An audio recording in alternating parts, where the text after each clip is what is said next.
February 23rd, 1942. Dili, Portuguesa Timor. The air is heavy with the relentless noise of battle and the smell of defeat. Major Simon Sam Jones, commander of the Australian 272nd Independent Company, stands on a hillside overlooking the coastal town. Below, the main Allied force, shattered by the overwhelming Japanese landing, is preparing to surrender. The radio crackles with the British command's final order. Cease resistance. Sam watches the Japanese flags rise over the city. He turns to his second-in-command, a young lieutenant. The bastards are giving up. We trained for this. Lieutenant, we didn't come here to surrender. We're an independent company. We're going bush. The year 1942 was a period of existential terror for Australia. Following the catastrophic fall of Singapore, the Japanese Imperial Army, IJA, swept through Southeast Asia with terrifying speed and efficiency. The Allies were in full retreat, and the Japanese objective was clear: secure the entire Indonesian archipelago, paving the way for the ultimate isolation and potential invasion of the Australian mainland. The island of Timor, situated strategically just 400 miles, 650 kilometers north of Australia, was a critical stepping stone in this vast Pacific strategy. The island was divided. The western half was Dutch territory, and the eastern half was Portuguese, a neutral nation. The defense of this key island was entrusted to a small, multinational Allied force known as Sparrow Force. Sparrow Force was a patchwork unit, largely composed of the Australian 240th Infantry Battalion, a Dutch company, and the centerpiece of the coming action, the Australian 262nd Independent Company. The 262nd Independent Company was a new type of unit in the Australian Army, a specialized commando force trained for unconventional warfare, reconnaissance, and long-range independent operations. Unlike the static infantry, these 400 commandos were experts in small unit tactics, survival, and living off the land. They were designed for exactly the kind of desperate, asymmetric conflict that was about to unfold. The Japanese invasion, launched on February 20th, 1942, was massive and overwhelming. The Japanese 20th and 48th Divisions, highly trained veteran troops, landed simultaneously on both the Dutch and Portuguese sides of the island. The main Australian and Dutch forces, lacking air cover, naval support, and effective heavy artillery, were rapidly encircled and shattered by the sheer scale and aggression of the IJA advance. The fighting was brief, brutal, and utterly decisive. Within 3 days, the main Allied command, facing massive casualties and completely cut off, had no choice but to concede. On February 23rd, the order was given, the main Allied force on Timor would surrender. The 240th Battalion, which had fought bravely but been overwhelmed by superior numbers, reluctantly laid down its arms. This moment was the pivotal choice for the men of the 202nd Independent Company. They had been detached from the main defensive line, tasked with setting up forward surveillance posts in the dense, mountainous interior of Portuguese Timor, when Major Jones, their commander, received the order to surrender. He was faced with a stark moral and military dilemma. To obey the order meant abandoning their mission and facing the brutal Japanese prison system. To disobey meant committing his men to an illegal, unsupported, suicidal war against a force 40 times their size. Major Jones and the officers of the 202nd made a historic decision. They refused to surrender. Their refusal was born from a combination of their commando training, the Australian concept of the bush warrior ethos, and a profound personal sense of duty. They reasoned that they were an independent company. Their mission was not merely to defend a point, but to fight the enemy wherever they found him. Since the main force had surrendered, the responsibility for maintaining an Allied presence in this critical strategic theater now rested entirely on their 400 men. They immediately destroyed their heavy equipment, radio sets, and any non-essential gear. They abandoned the coastal plain, which was now fully occupied by the Japanese, and retreated into the dense, high mountains of Portuguese Timor. They brought with them their light machine guns, their rifles, limited ammunition, and the profound realization that they were now ghosts. A tiny, isolated, military presence operating hundreds of miles behind enemy lines.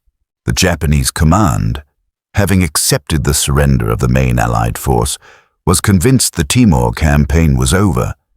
They assumed the final garrison cleanup would take mere days. They were unaware that a small, fiercely determined force of 400 Australians, the Sparrow Force Commandos, had simply disappeared into the rugged interior. Armed not just with rifles, but with the intent to wage a relentless, impossible guerrilla war against the entire Japanese occupying division.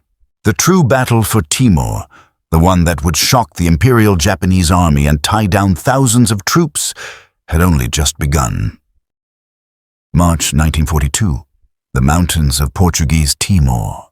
Private David Dusty Miller, an Australian commando, squats in a thicket of jungle foliage, his uniform torn, his face covered in dirt and sweat.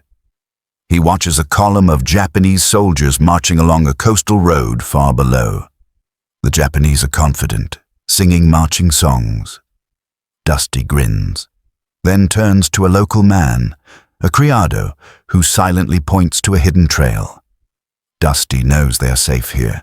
They are invisible. He whispers into his radio. "Report. We are alive. The war is still on." The refusal of Major Jones and the 400 commandos of the 22nd Independent Company to surrender marked the beginning of Australia's longest continuous resistance operation of World War II. After the main Allied force surrendered on February 23, 1942, these men, now known simply as the Sparrow Force Commandos, abandoned the coast and vanished into the unforgiving, mountainous interior of Portuguese Timor. They knew they were alone, cut off from supply, and operating in a desperate scenario against a massive enemy force that quickly swelled to over 20,000 troops. The survival and effectiveness of this small, isolated force became a masterclass in guerrilla genius, a triumph of adaptability and small unit tactics over overwhelming numerical and technological superiority. Their success was based on two fundamental principles: ingenuity in the bush and the alliance with the Timorese people. Ingenuity in the bush. The Sparrow Force Commandos were explicitly trained for independent operation, but their performance on Timor exceeded all expectations. The dense, high terrain of Portuguese Timor, with its deep ravines, thick jungle, and poor communication networks, was a perfect sanctuary for guerrilla warfare, provided one knew how to utilize it. The Australians quickly adopted the lifestyle of ghosts of the mountains.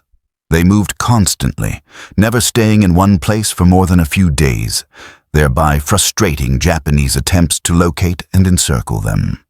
Their movements were characterized by improvisation and maintenance. They scavenged for basic supplies, relying on captured Japanese weapons and ammunition to supplement their dwindling stocks. Maintaining their light machine guns and rifles under the harsh jungle conditions became a full-time job. Radio intelligence. The single most crucial piece of equipment they salvaged was a stripped-down radio transceiver. After the initial destruction order, an Australian signals team worked miracles to reassemble a viable radio, which they nicknamed Winnie the War Winner. This radio was powered by pedaling a bicycle generator and was the only lifeline to Darwin, Australia.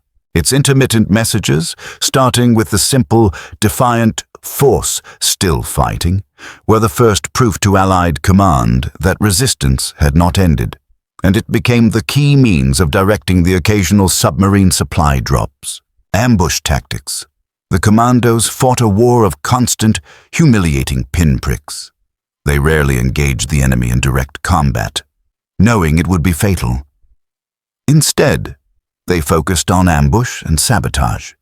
They targeted Japanese communication lines, small supply convoys, and isolated outposts, inflicting casualties and then melting back into the jungle before the Japanese could mount a meaningful response. The primary objective was not to destroy the enemy, but to paralyze their logistical and command structure, the crucial Timorese alliance. The true secret weapon of the Sparrow Force was not Australian ingenuity, but the local population of Portuguese Timor. The Commandos quickly established a deep and respectful relationship with the native Timorese people, who were initially wary but soon became indispensable allies. These local helpers, known affectionately as criados, servants or helpers in Portuguese, were the eyes, ears, and lifeline of the commando unit. Intelligence. The criados traveled freely across the island, bringing the Australians real-time intelligence on Japanese troop movements, supply depots, and patrol schedules. The Japanese, unaware of this sophisticated, non-uniformed network, were blind. Logistics and supply. The local Timorese provided the Australians with food, guided them along hidden jungle trails, and helped them establish safe houses and observation posts high in the mountains. Without this continuous local support, trading food for money or simple promises of a better future, the 400 Australians would have starved or been captured within weeks. Cultural bridge. The Portuguese administration and the local population were deeply suspicious of the Japanese, whose brutal occupation policies alienated the population immediately. The Australians, through respectful conduct and the use of basic Portuguese, the official language, fostered a deep sense of loyalty, creating a complex, island-wide resistance network. The combination of Australian commando training and Timorese local knowledge made the Sparrow Force truly invisible. They moved faster than the Japanese, knew the terrain better, and always had a fresh source of intelligence. They were not an occupying army. They were a terrorist shadow force constantly harassing the Japanese. The Japanese command, which had expected a quick mop-up operation, was quickly baffled and infuriated. Their highly trained troops, used to fighting conventional battles, were completely unsuited for tracking the Australians through the dense, disease-ridden interior. The Japanese pilots, flying reconnaissance missions, simply couldn't believe the reports they were receiving. How could only 400 men cause so much damage? They assumed the enemy force must be thousands strong, constantly reinforced by submarines, because the level of operational paralysis the Australians were achieving defied conventional military logic. The fact that the Japanese had to commit more and more resources, diverting men and supplies from other critical theaters, to hunt down this tiny, unsupported force, was a testament to the immense effectiveness of the guerrilla strategy. The ghosts of the mountains were about to prove that in the right hands. 400 men, armed with courage and local knowledge, could hold an entire division hostage. Late June 1942, Japanese headquarters, Dili Airfield, Timor, Colonel Shizuo Yamashita, the frustrated Japanese commander, glares at an operations map. He points a finger at a small, remote village reported to have been attacked the previous night. 40 kilometers from the coast, and they hit our signal post. The main Allied force surrendered 4 months ago. How can 400 ghosts be everywhere? I want answers. I want them found, captured, and executed. We will launch Operation Kijaku. We will sweep the mountains clean. The colonel's fury is palpable. His entire division is tied down by a phantom. The retreat of the 400 Australian commandos into the mountains of Timor was not a withdrawal into hiding. It was the start of an aggressive, sustained campaign of harassment that the Imperial Japanese Army, IJA, was utterly unprepared for. The Japanese had anticipated a swift victory followed by an easy occupation. Instead, They found themselves drawn into a demoralizing, unending guerrilla war against a minuscule but highly effective enemy force. The primary objective of the Sparrow Force Commandos was strategic: to tie down as many Japanese troops as possible, preventing their redeployment to more critical theaters like New Guinea or the Solomon Islands. They achieved this not through mass combat, but through continuous, calculated attrition designed to maximize Japanese frustration and psychological pressure. The tactics of attrition. The commando units became masters of hit-and-melt tactics. Their targets were always high-value, low-risk communications, cutting telephone lines, destroying signal posts, and jamming radio communications were continuous operations. This forced the Japanese command to rely on slow, vulnerable motorized patrols for communication, which in turn made them easier targets for ambush. Patrol ambushes. The Australians, guided by their criados, Timorese allies, would ambush Japanese patrols on narrow mountain trails. They focused on quick, devastating bursts of fire from captured Brens and submachine guns, ensuring maximum casualties before disappearing into the dense foliage, leaving the surviving Japanese confused and terrified of their surroundings. Sabotage. They systematically destroyed captured supply dumps, gasoline stores, and small outposts. This forced the Japanese to commit vast numbers of troops to guarding stationary assets, further reducing the number of soldiers available for active pursuit. The Japanese response quickly escalated from initial dismissal to baffled fury. They simply could not reconcile the sporadic, yet deadly, attacks with the fact that only 400 men were supposed to be operating on the entire island. Japanese pilots, flying reconnaissance, reported no sign of a large, cohesive enemy force, further deepening the mystery. They assumed the Australians were constantly being reinforced by Allied submarines, a belief that spurred the commitment of more resources. The frustration peaked, leading the Japanese command to launch Operation Kijaku, Operation Kingfisher, in August 1942. This was a massive, coordinated sweep designed to encircle and eliminate the Australians once and for all. Thousands of Japanese troops were committed to combing the mountains, utilizing local collaborators and deploying aircraft for close air support. The Australians, thanks to their incredible Timorese intelligence network, were always one step ahead.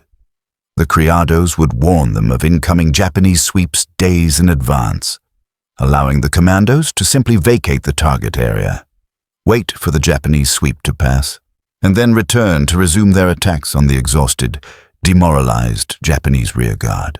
Operation Kijaku failed completely, costing the Japanese hundreds of casualties due to ambushes, disease, and exhaustion, while netting them virtually no Australian prisoners.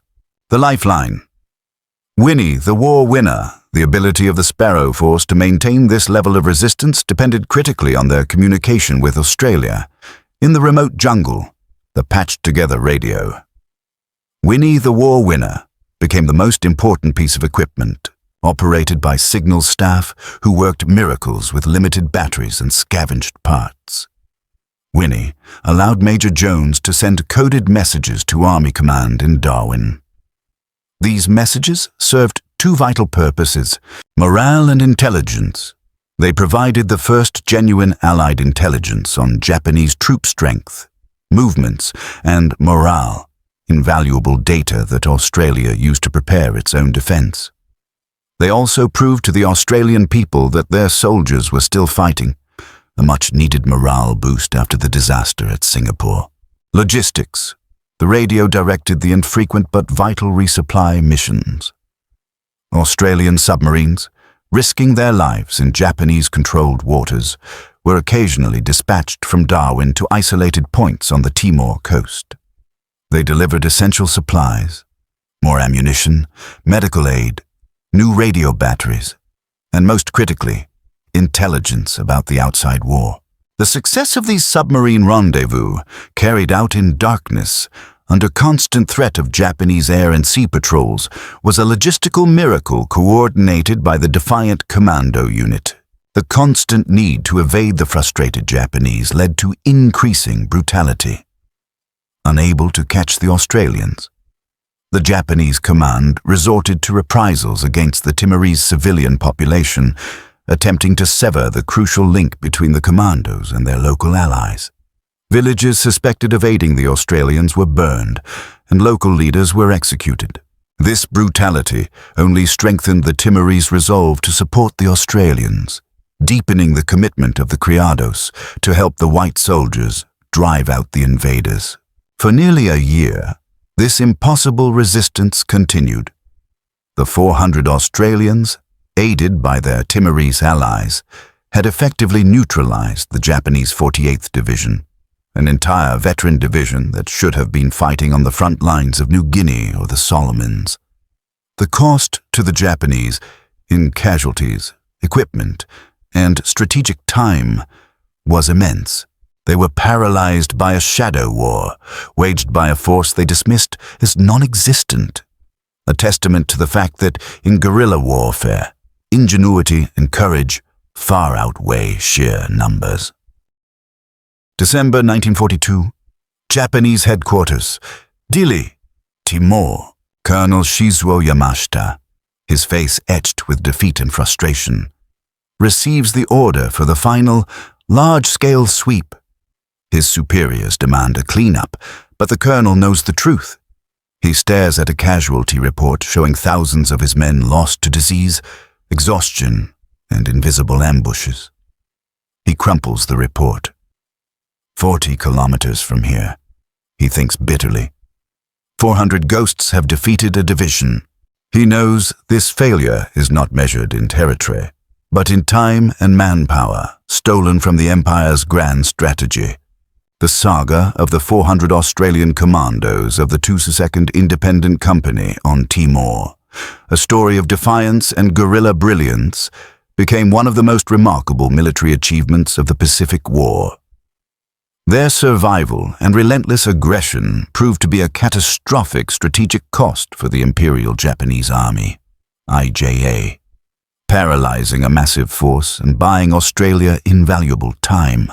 The fact that only 400 unsupported men could tie down an entire division of approximately 20,000 veteran Japanese troops was a testament to the power of asymmetric warfare and the indomitable spirit of the Sparrow Force.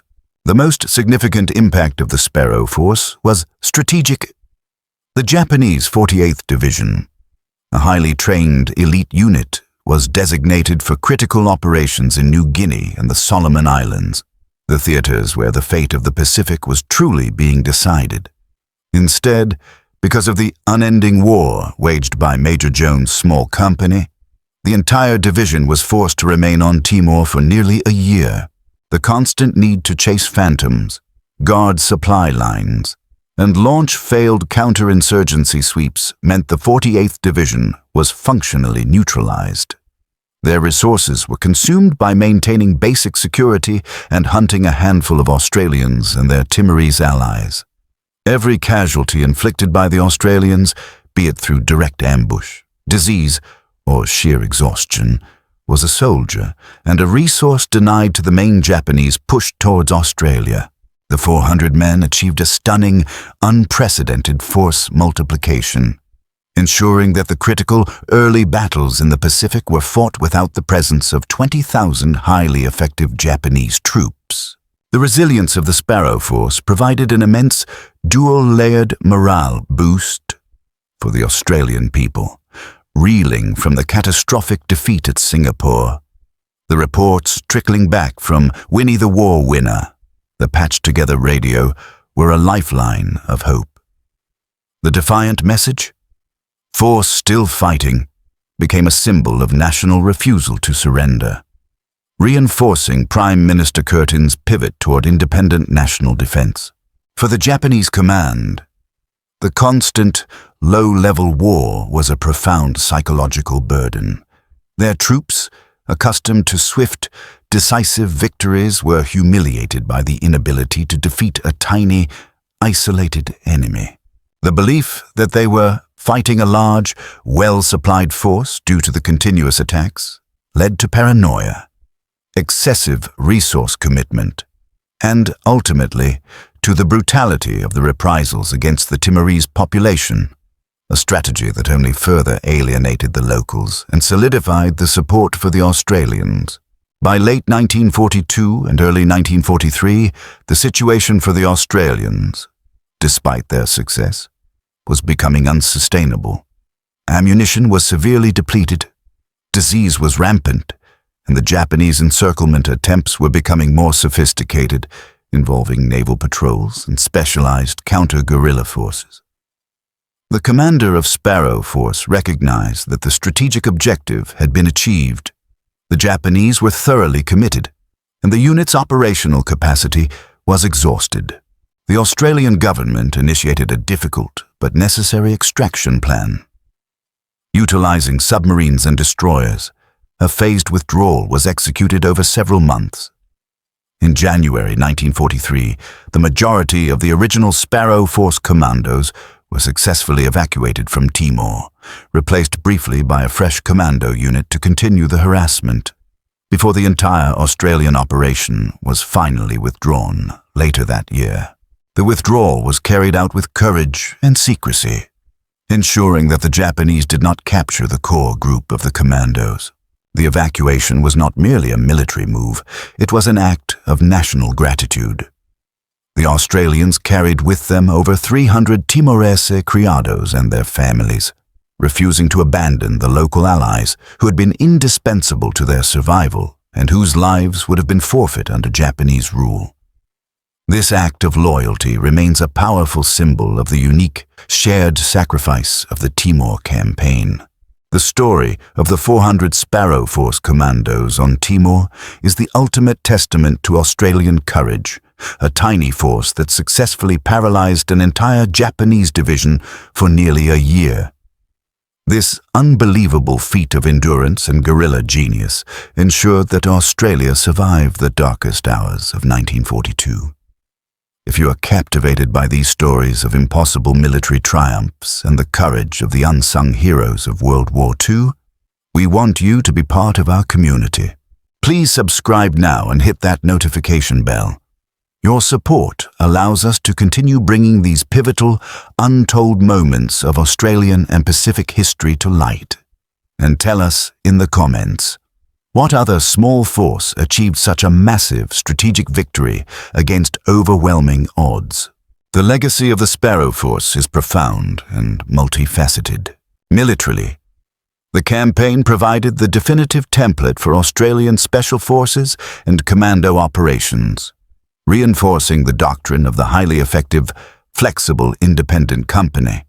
The lessons learned in Timor, the reliance on local intelligence, light logistics, and relentless aggression were foundational to modern Australian defence thinking.